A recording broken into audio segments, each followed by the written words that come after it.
Let's get some insight from Greg Simmons. He's an associate professor at the Institute for Russian and Eurasian Studies at Uppsala University. He joins us from Uppsala in Sweden. Good to see you. What do you make of this unilateral truce by Russia?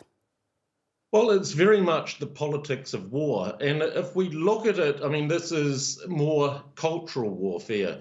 And it's not the first time that this kind of cultural warfare has been waged in Ukraine. Of course, if we go back to the German occupation of Ukraine, one of the steps which they took was to establish an Orthodox church under the Nazi occupation. So you've got this culture war which is going alongside the physical fighting. So it's very much part and parcel of the politics of this conflict.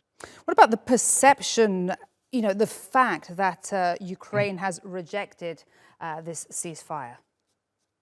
I mean, that was very predictable because to accept it, they are seen to be accepting Russian terms. And for domestic politics and probably those countries that are supporting Ukraine, this would be unacceptable. So once more, I mean, this is the politics of war and very much of perception and symbolism. And we have the Institute of the Study for War saying that this call for truce by Vladimir Putin could likely be to help his forces invading Ukraine catch a break before starting an offensive in critical positions on the front lines. Your assessment of that?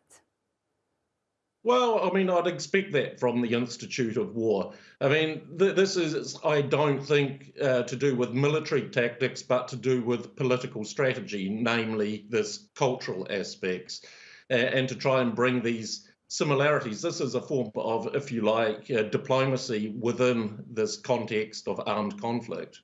All right. Greg Simmons, thank you very much indeed. I appreciate your time and your analysis. Thank you.